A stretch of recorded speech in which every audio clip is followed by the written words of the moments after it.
So number 8 is the last thing on your course description, and it's a brief description of the course or some kind of other information that's affecting your enrollment in the course.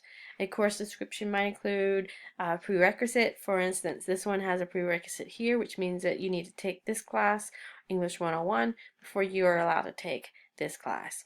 It could also have lab science or laboratory or any kind of other information added there.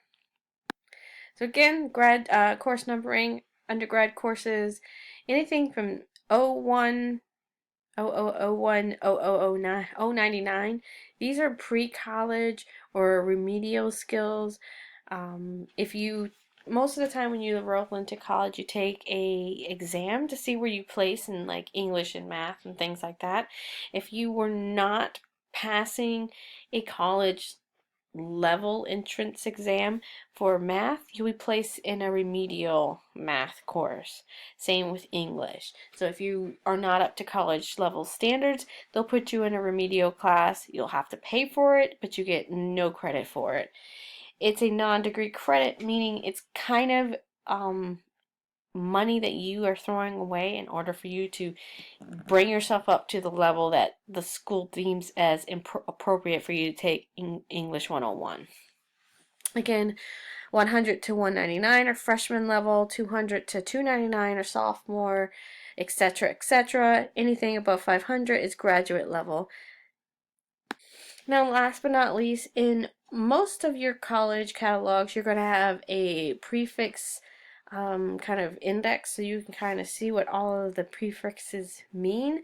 When you figure out what your degree plan is, it is to your benefit to kind of understand what each of those prefixes mean so that when you are looking for classes, you'll know exactly what subject that they're in. So for instance, I'm going to use, let's see, math. This one's easy. So it's a 4-letter for math, and it tells me that these are mathematic classes. Econ, these are my economic classes. Let's see, my aerospace studies. So once you figure out what your prefixes are, when you start to do your course planning, it will be very beneficial to know what they are so that you'll know, I need to take a math class. I'm going to focus on things that have MATH and not all the other ones that don't apply. What you're going to do in part 1 is look at your degree plans. Now, all schools have some sort of degree plan. They all pretty much look the same. They're all pretty much laid out the same. So I'm going to use SDSU's degree plan to kind of go through the different sections of them. So what you're going to do is you'll pull out your degree plan, and your degree plan has 2 sides. One side is the sample course, let's see, sample for your plan. And the other side is your actual degree plan. So that's what we're going to be looking at. Alright, so I just pulled up the Bachelor of Science in Family Consumer Science Education. That's just because there was one I picked.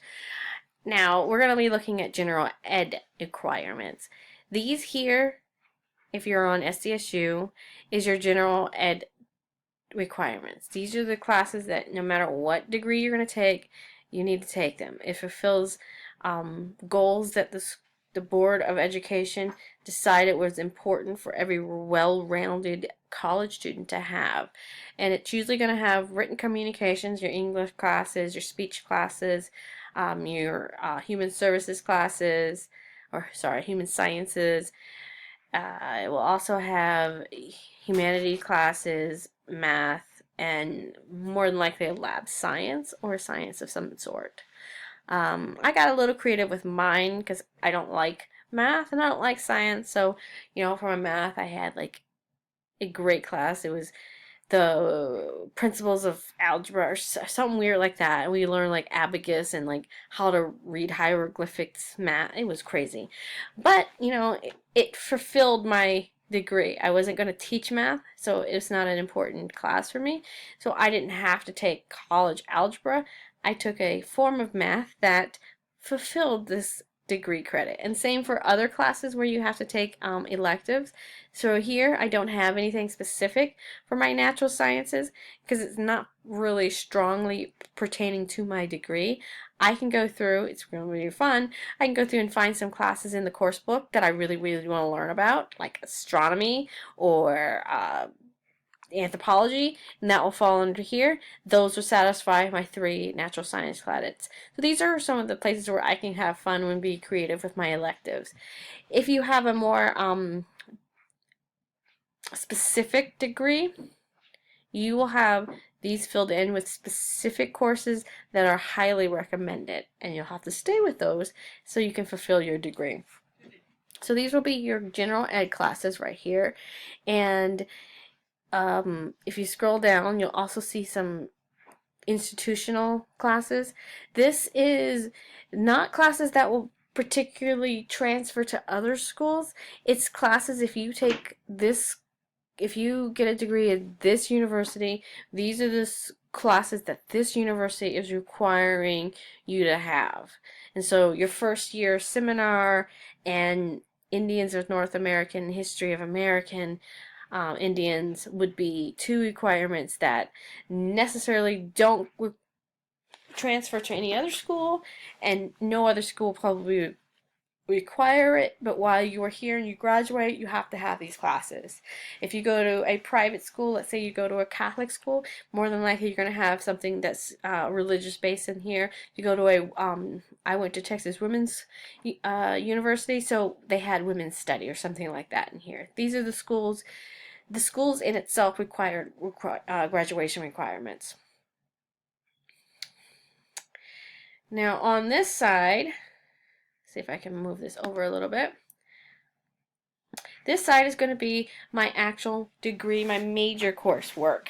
So if you look through all of these, you'll see the different classes that if I want to get a degree in family and consumer science education, I need to take these classes as well as my general eds in order for me to earn that degree.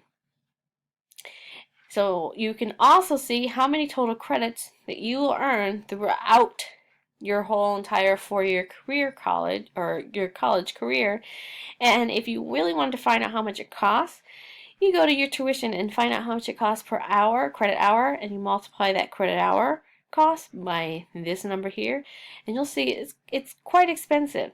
So when you are starting to take classes that you don't necessarily need and you're flipping around in your degrees, you're wasting money. So when you are looking at your degrees and you're kind of up in the air of what you want to learn, and if you haven't made a decision on what degree you are going to do, you haven't declared your major, you would probably want to stay in these classes here, because these classes generally transfer to every other degree that the school offers.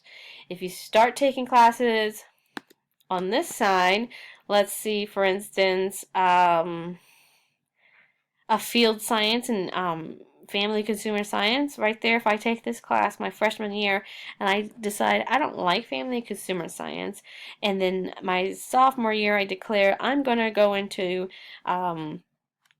aviation, this class here would have been a waste of money because it did not transfer over to my new degree. So you might be able to shove it into one of your electives, but really, you really want to start thinking about what you want to accomplish early so that you can start taking the classes that would fulfill those requirements.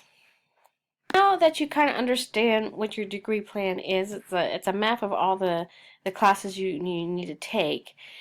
We're going to have a little fun, and we're going to actually start looking at what's available in the fall semester. So we're going to use English 101 because that's a class that you're supposed to take in your first 2 years, and it's typically a freshman level class because it's 101. And so we're going to look up and see what kind of classes are available in that. So what I'm going to do is I'm going to go to the Web Advisor, and the great thing about the Web Advisor is that this Web Advisor is used throughout the whole entire South Dakota school system or our college system. So we'll go over to that right now. Back in Blackboard, if you click on the link to we'll go back to week 2, and when it's available to be open, you're going to click on College Research. At the bottom is a link to Web Advisor. So you click on Web Advisor.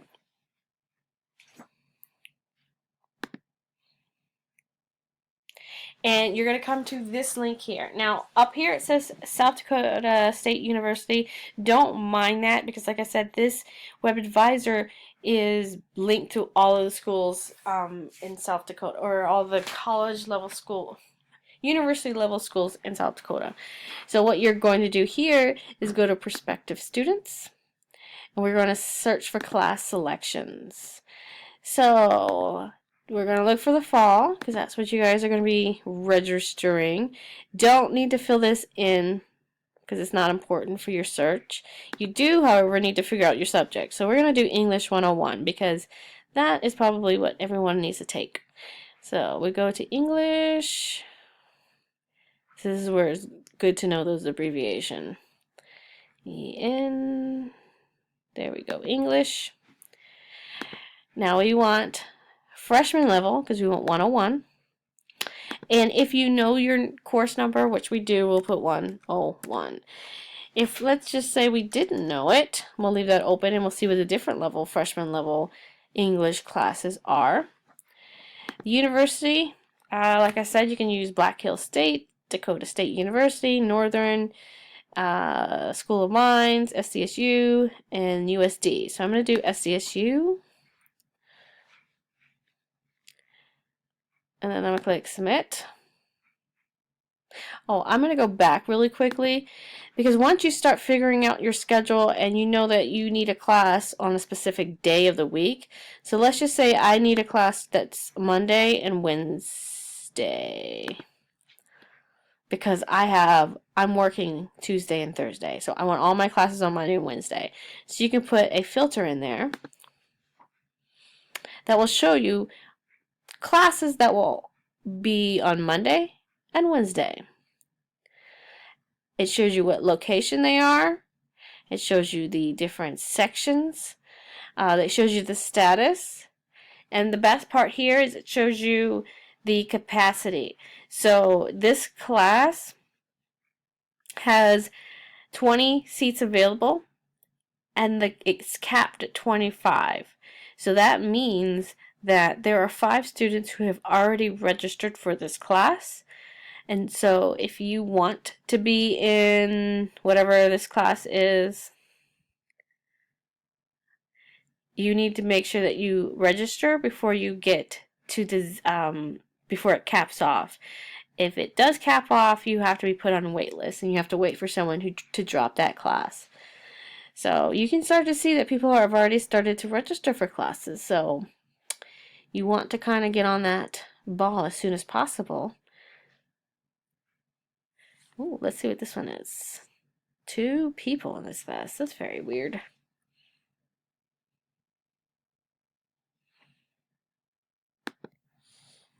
So we're going to try it again. We're going to look up a specific class in biology, but we're going to go to a different school. So let's see what they have.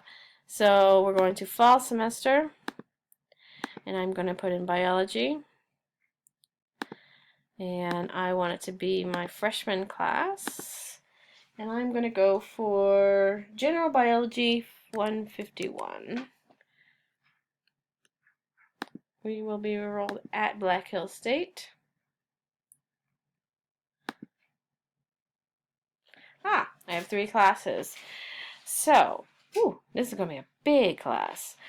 We can see here that they have them at 2 different campuses. There's at Spearfish, the main campus, and there's also at Rapid City. So if you are in, closer to one or the other, you will probably want to take one that's closer to where you are living. So make sure that you don't register for a class that you're not on that campus. So that's kind of the point there. Basically, for Monday and Tuesday, what I want you to do is I want you to go through your degree plan and I want you to kind of start registering, or at least pre-registering for some classes that you want to take.